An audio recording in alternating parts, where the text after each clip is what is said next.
Bien, hola. Vamos a hablar de un tema que puede ser un poquito aburrido. Voy a tratar de tocarlo de la forma más amena posible, pero que es muy importante en la actualidad. Durante esta pandemia que estamos viviendo, el confinamiento que vivimos en estos primeros meses del 2020, está ocurriendo un fenómeno internacional que cada vez es más claro. Es muy evidente el debilitamiento de los Estados Unidos como potencia hegemónica. Ese debilitamiento tiene señales bastante claras, que estoy escribiendo un artículo sobre esto y quiero compartir un poco los adelantos de aquel con ustedes, bueno, para colaborar a la discusión de este tema. Bueno, Estados Unidos, para empezar, su decadencia no comenzó con la pandemia, obviamente. La pandemia lo está haciendo más evidente. Empecemos por ahí, los síntomas de decadencia que ya tenía Estados Unidos. El poder hegemónico de Estados Unidos ya venía mostrando flaquezas desde hacía décadas, pero es desde el gobierno de George Bush hijo donde estas debilidades se profundizaron fuertemente. En la década pasada la manifestación más visible de esta decadencia fue ese fracaso que tuvo Bush en la invasión a Irak. ¿Por qué lo digo? Verán, en la segunda guerra de Irak, no la primera, no la de George Bush padre, sino la de George Bush hijo, los que eran aliados incondicionales de Estados Unidos, Alemania y Japón, los dos vasallos derrotados en la Segunda Guerra Mundial, no colaboraron esta vez en esta Segunda Guerra, no colaboraron económicamente con las operaciones militares estadounidenses como lo hicieron en guerras anteriores. Recuerda que Estados Unidos, y este es un hecho poco conocido por los que no están al tanto de temas geopolíticos, pero los dos excedentes de exportación más grandes del planeta los tenían Japón y Alemania antes de la aparición de China. Por eso eran los más grandes acumuladores de divisas. Pero buena parte de estas divisas eran filtradas hacia Estados Unidos en una especie de impuesto, de tributo, como vasallos, a través de un mecanismo moderno, eso sí, que eran los bonos de deuda del Tesoro estadounidense.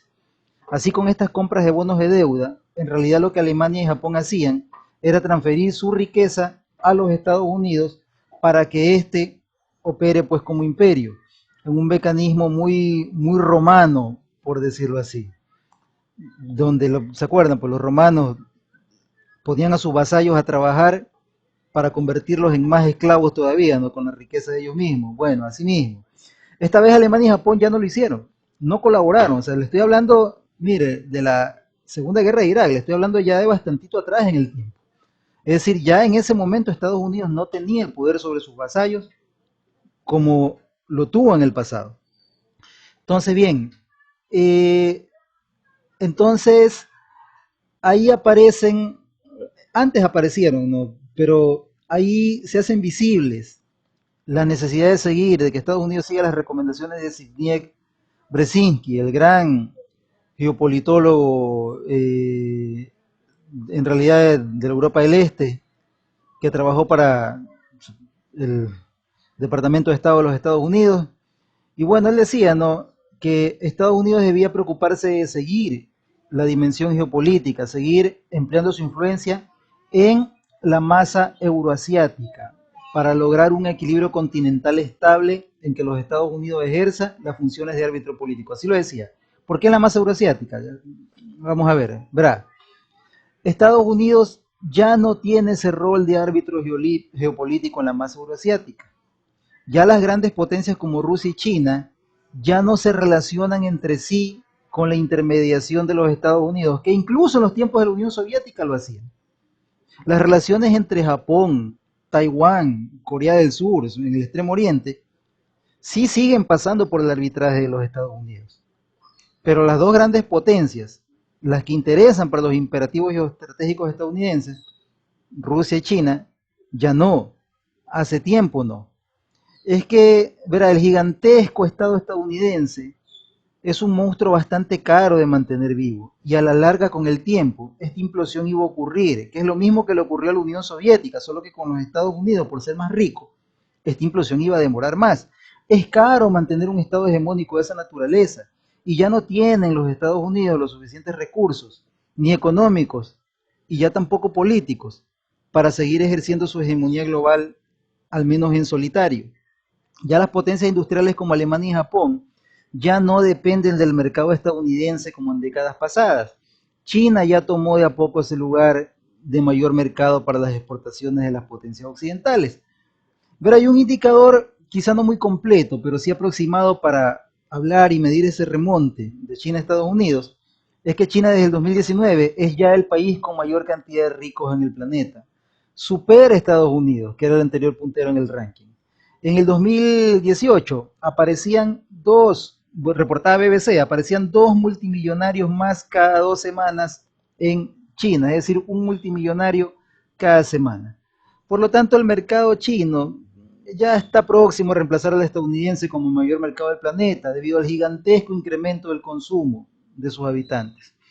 Eso hace que el bloqueo como chantaje ya no tenga la efectividad que tenía para los Estados Unidos. Ya, por ejemplo, los alemanes venden más Mercedes-Benz en China que en Estados Unidos. Es más, ya China ya toma ese rol y es China la que empieza a hacer advertencias. Por ejemplo, hace poco Xi Jinping aconsejó al gobierno de Australia no sumarse a las sanciones estadounidenses a las empresas chinas como Huawei. Pues esa decisión, así dijeron, podría asestar un golpe fatal a los lazos económicos entre Pekín y Canberra, o sea, entre Estados Unidos y Australia, pues esta depende mucho de la economía china a estas alturas.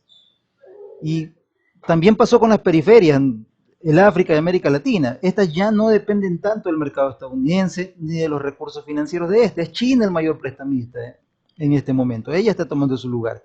China es también el país con mayores importaciones de materiales. Eso usted lo puede ver en las estadísticas de las Naciones Unidas. Ya es China la que exporta mayor cantidad de materiales y por lo tanto materias primas. Es ya el mayor socio de las periferias, no Estados Unidos. Por lo tanto, ya el dominio de los Estados Unidos es solo militar, no económico. Sin embargo, hay que decir algo, aún esto no es un hecho consumado, aún puede retroceder. La hegemonía de China, por ser reciente, es bastante frágil y es reversible sin ninguna duda. Bueno, en todo caso, eso es parte de la decadencia económica de los Estados Unidos, pero no podemos hablar al menos no todavía de una decadencia militar. Sí, hay síntomas de esta decadencia militar, por supuesto. O sea, los Estados Unidos tiene un pequeño problema. No es el tamaño de su ejército, sino es la utilidad de su ejército. Me explico por qué. Verán, la hegemonía no se ejerce solo con la fuerza, sino con la manipulación. Me explico. La fuerza en realidad sirve más cuando no se la usa. Ya le explico. Cuando cayó la Unión Soviética, las potencias como Alemania y Japón, así como potencias menores como Noruega, Finlandia, etcétera, ya no necesitaban la supuesta protección militar estadounidense ante la Unión Soviética. Por esas razones, ya no necesitaban asignar presupuestos de sus estados a los ejércitos estadounidenses. Es más, empezaron ya a pensar en la posibilidad de tener ejércitos propios manejados por sí mismos. Ya Japón está en eso. Entonces, esas razones, entre otras, hacen que Estados Unidos ya no tenga ese cuco. La estrategia de disque el terrorismo no le funcionó. Ya no tiene ese monstruo que asuste a los demás para que le imploren su supuesta protección y así mantener su hegemonía. El mundo ya no lo necesita como antes, en otras palabras. Es ya prescindible. Por eso sus chantajes ya no tienen la misma fuerza amenazadora que tenían en el pasado. Ahí, en esa crisis, aparece el COVID, en medio de todo esto. Y mostró al mundo, lo que hizo Estados Unidos en la pandemia, mostró al mundo que ya no es el líder mundial indiscutible. Le explico lo que decían, que me parecieron muy justas estas palabras, las investigadoras del Instituto Francés de Geopolítica de la Universidad de París, Bárbara Loyer y Beatriz Gibling, no sé si así se pronuncia, pero bueno, dijeron que desde el principio, palabras textuales, desde el principio de esta pandemia, Estados Unidos, presidido por Trump, ha abandonado claramente su posición de líder mundial. Sus fronteras aéreas y terrestres están casi cerradas. Ha suspendido toda inmigración. No otorga ayuda a nadie, ni siquiera a sus aliados. Esta es una oportunidad para el gobierno chino, que podría ocupar la plaza que voluntariamente deja vacante el gobierno americano. Las ayudas que manda China, con epidemiólogos y material sanitario desde Italia hasta Senegal, por una comunicación casi propagandística, tienen un claro objetivo geopolítico. obvio, o sea, los chinos están interesados en ocupar ese lugar, están usando también su poder económico para convertirse en potencia hegemónica. Bueno, en estos momentos se trata de valorar la eficacia del régimen político chino en su lucha contra la epidemia y en su ejemplar solidaridad internacional que Estados Unidos ya no ejerce, insistiendo sobre las divisiones y los egoísmos europeos, hacia Italia, por ejemplo, o sobre el supuesto abandono de África por los países occidentales. Es decir, China está sin ninguna duda en este momento ocupando ese vacío que los Estados Unidos ha dejado. Con todas las excusas que Trump ponga, que dice que la OMS, que sí que por acá. No, no, eso son excusas. Trump no tiene plata, eso es todo. China sí tiene para tomar el rol de liderazgo mundial. Es que esta epidemia dejó más claro que nunca que los Estados Unidos ya soltó el timón del mundo y lo único que puede hacer ahorita es evitar o tratar de evitar que otro como China tome ese timón. ¿Y cómo lo está tratando de evitar Estados Unidos? Pues a punta de propaganda. La rápida recuperación de China de la pandemia, ¿no? Tanto económica como sanitariamente, le permiten a China una mejor posición ya cuando esta pandemia pase, y ya lo van a ver. En este sentido, descubrir la vacuna en estos momentos se ha vuelto la nueva carrera espacial. La potencia que la descubra va a tener un poder de coerción y de atracción tremendo sobre el resto de países. Sin duda, su liderazgo va a quedar demostrado, su liderazgo científico, económico, en todo sentido. Estados Unidos, Reino Unido, Israel, Japón, Alemania, todos están en busca de una vacuna. Hasta Ecuador tiene una universidad trabajando en búsqueda de una vacuna. Pero lo que ninguno le va a poder ofrecer al mundo una vez que la tenga es lo que le ofrece China, que tiene una ventaja sobre las demás potencias. Sus enormes excedentes económicos le permiten hacer propuestas insuperables como la siguiente. China anunció que la vacuna va a ser un bien público mundial, no habrá que pagar patentes por esta vacuna. Asimismo, anunció que ofrecerá 2.000 millones de dólares para los países pobres afectados por el COVID.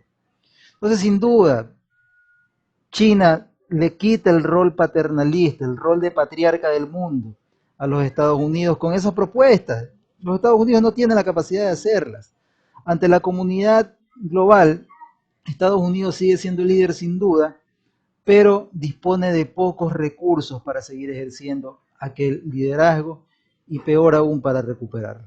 Así las rabietas de Trump ante la OMS anunciando el retiro de fondos a esta, pues no serían en realidad muestras de su poder como creen algunos, sino al contrario, son muestras de decadencia porque ese retiro no hace más que dejar un vacío que China está dispuesta a llenar.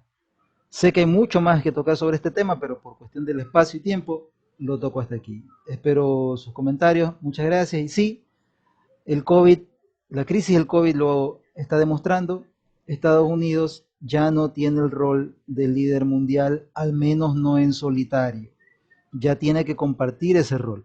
Luego tendrá que dejarlo. Pero también insisto, todo está en veremos. Una guerra puede salvar a los Estados Unidos. Esperemos que esa situación no llegue, porque eso sí costaría muchas más vidas de lo que está costando esta pandemia en este momento, aunque no lo crean, porque sería una guerra entre potencias. No estamos hablando de Estados Unidos invadiendo un país petrolero del tercer mundo. Estaríamos hablando de una guerra entre los dos poderes más grandes que jamás han existido en la historia humana. Y por supuesto eso tendría consecuencias terribles, sobre todo para el resto.